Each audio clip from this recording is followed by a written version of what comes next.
Hello friends, welcome back to my channel. അപ്പോൾ ഇന്നത്തെ വീഡിയോയിൽ ഞാനൊരു റെസിപ്പി ആയിട്ടാണ് കേട്ടോ വന്നിരിക്കുന്നത്. നമ്മളെപ്പോഴും വീട്ടിലുണ്ടാക്കുന്ന ഒരു ഐറ്റം തന്നെയാണ്, 4 മണി പലഹാരമാണ്. അതും ജങ്ക് ഫുഡ് ഒന്നല്ല, അടിപൊളി നാടൻ പലഹാരം തന്നെയാണ് കൊഴുക്കട്ട. അതിലൊരു ചെറിയ ചേഞ്ച് വരുത്തിയിട്ടാണ് ഞാനിന്ന് ചെയ്യുന്നത് കേട്ടോ. ചേഞ്ച് എന്ന് പറയുമ്പോൾ വലിയ ചേഞ്ചൊന്നുമില്ല. നമ്മൾ സാധാരണ അരിപ്പൊടി അല്ലെങ്കിൽ ഗോതമ്പ് പൊടിയിലൊക്കെയാണല്ലോ കൊഴുക്കട്ട ഉണ്ടാക്കാറ്. ഞാൻ ഈ പ്രാവശ്യം സത്തുമാവ് ഉണ്ടല്ലോ, നമ്മുടെ അങ്കനവാടിയിൽ നിന്നൊക്കെ കിട്ടുന്ന പൊടി ഉണ്ടല്ലോ, അപ്പോൾ ആ പൊടി വെച്ചിട്ടാണ് കൊഴുക്കട്ട ഉണ്ടാക്കുന്നത്. അപ്പോൾ നമ്മുടെ നാടൻ പലഹാരം കുറച്ചും കൂടി ഹെൽത്തി ആയിട്ടുള്ള രീതിയിലാണ് ഞാനിന്ന് ഉണ്ടാക്കുന്നത് കേട്ടോ. ഇതിൻ്റെ ഫ്രണ്ട് എനിക്ക് കൊണ്ടുവന്ന പാക്കറ്റാണ്, 1 കിലോൻ്റെ പാക്കറ്റാണ്. അതിൽ നിന്ന് ഏകദേശം ഒരു 250 ഗ്രാംസോളം ഞാൻ എടുക്കുന്നുണ്ട് ഉണ്ടാക്കാൻ വേണ്ടിയിട്ട്. അപ്പോൾ അതിൽ കുറച്ച് 2 സ്പൂണോളം നെയ്യും കൂടി ഞാൻ ആഡ് ചെയ്തിട്ടാണ് കേട്ടോ വെച്ചത്. ബാക്കി പ്രൊസീജിയേഴ്സൊക്കെ നമ്മുടെ കൊഴുക്കട്ട ഉണ്ടാക്കണ പോലെ തന്നെ നമ്മുടെ ശർക്കര പാനി ഉണ്ടാക്കുക. നന്നായിട്ടൊന്ന് അലിഞ്ഞ് വരുമ്പോൾ നമ്മളിതിലേക്ക് നാളികേരം ചേർക്കുക. ഞാൻ അതിലേക്ക് നെയ്യ് ആഡ് ചെയ്തിട്ടുണ്ട്. എനിക്ക് ആ നെയ്യുടെ ഫ്ലേവർ വരുമ്പോൾ ഭയങ്കര ഇഷ്ടമാണ്.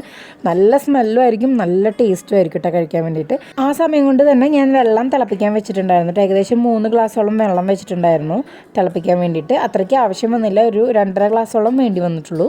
അപ്പോൾ സാധാരണ നമ്മൾ കൊഴുക്കട്ട ഉണ്ടാക്കണ പോലെ തന്നെ സത്തുമാവിൽ ചെയ്യുന്നു എന്നുള്ള ഡിഫറൻസ് മാത്രം. അരിപ്പൊടിയെക്കാട്ടും കുറച്ചും കൂടി തിക്കറായിട്ട് തോന്നി എനിക്ക് സത്തുമാവ്. അത് കാരണം കുറച്ചും കൂടി വെള്ളം ആഡ് ചെയ്യേണ്ടി വന്നു, കുറച്ചും കൂടി സോഫ്റ്റ് ആക്കാൻ വേണ്ടിയിട്ട്. സത്തുമാവ് കൊണ്ട് ഉണ്ടാക്കിയപ്പോൾ തന്നെ എനിക്ക് വേറൊരു കാര്യം തോന്നിയത്, നമ്മൾ അരിപ്പൊടി ചേർക്കുമ്പോൾ അതിലേക്ക് ഉപ്പ് ആഡ് ചെയ്തിട്ട് കോട്ടിങ്ങിനൊരു, അതായത് പുറത്ത് ആ വൈറ്റ് കോട്ടിങ്ങിന് അധികം മധുരമൊന്നും ഫീൽ ചെയ്യില്ലല്ലോ. പക്ഷേ ഈ സത്തുമാവിന് ഓൾറെഡി സ്വീറ്റാണ്, അപ്പോൾ നമുക്ക് എക്സ്ട്രാ സ്വീറ്റ് തോന്നും. നല്ല മധുരമായിരിക്കും ഈ കൊഴുക്കട്ടയ്ക്ക്. പിന്നെ ഒരു ചോക്ലേറ്റ് ബോളൊക്കെ ഉണ്ടാക്കിയ ഒരു ഫീലിംഗ് ആണ് കേട്ടോ. നല്ലൊരു കളർ വരും, ഒരു ബ്രൗണിഷ് കളർ, അതിൻ്റെ ഉള്ളിലും ബ്രൗൺ ആയിട്ട് നല്ലൊരു ഭംഗിയായിരുന്നു അത് ഉണ്ടാക്കി കഴിഞ്ഞപ്പോൾ കാണാൻ. ഞാൻ വിചാരിച്ചതിലും നന്നായിട്ട് വന്നു കേട്ടോ. ഞാൻ അങ്ങനെ അത്രയ്ക്കും ടേസ്റ്റ് വരുമോ എന്ന് വിചാരിച്ചു, പക്ഷേ അയ്യോ, ഞാൻ വിചാരിച്ചേക്കാട്ടും സൂപ്പറായിട്ട് ഈ റെസിപ്പി വന്നു. ഗോതമ്പ് കൊഴുക്കട്ട ഒക്കെ ഉണ്ടെന്ന് ഞാൻ പറഞ്ഞു കേട്ടിട്ടുള്ളൂ, ഞാൻ ഇതുവരെ കഴിച്ചിട്ടില്ല. ഏകദേശം ആ ഒരു കളറാണ് ഇതിന് വരിക. ഗോതമ്പ് പൊടി കുഴയ്ക്കുമ്പോൾ ഇങ്ങനെ വരും, അതേ ഒരു കളറാണ് വരിക. പക്ഷേ സ്മെല്ലും ടേസ്റ്റും കംപ്ലീറ്റ്ലി ഡിഫറെൻ്റ് ആണ്.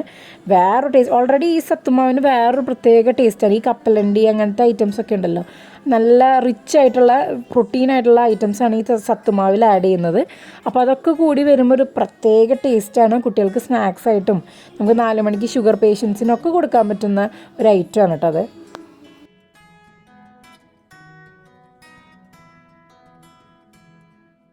നമ്മൾ സാധാരണ കൊഴുക്കട്ട ഉണ്ടാക്കണ പോലെ തന്നെ, എനിക്ക് പ്രത്യേകിച്ച് പറയണമെന്നില്ല. സാധാരണ പോലെ അതേപോലെ കുഴച്ച്, എനിക്ക് അതുപോലെ കുഴയ്ക്കാൻ കുറച്ച് സ്പീഡുണ്ട് കേട്ടോ. കൊഴുക്കട്ട ഉണ്ടാക്കാൻ കുറച്ച് സ്പീഡുണ്ട്. അത് കാരണം എനിക്ക് ഭയങ്കര ഇഷ്ടമാണ് കൊഴുക്കട്ട ഉണ്ടാക്കാൻ വേണ്ടിയിട്ട്. ഞാൻ ഇടയ്ക്കിടയ്ക്ക് ഉണ്ടാക്കുന്ന ഒരു ഐറ്റം തന്നെയാണ്. പക്ഷേ ഇതൊരു വെറൈറ്റി ആയിട്ട് എനിക്ക് തോന്നി. ബാക്കിയൊക്കെ അതേപോലെ തന്നെ നമ്മളിങ്ങനെ ആവിയിൽ വേവിച്ച് എടുക്കുക, അത്രയേ ഉള്ളൂ. ഏകദേശം ഇത് പ്രിപ്പയർ ചെയ്യാൻ വേണ്ടിയിട്ട് ഒരു 6-7 മിനിറ്റ്സ് എടുത്തു, ഇത് സ്റ്റീമായിട്ട് വരാൻ വേണ്ടിയിട്ട്. സ്റ്റീം ചെയ്ത് കഴിഞ്ഞ് വന്നപ്പോൾ തന്നെ നല്ല സ്മെല്ലായിരുന്നു.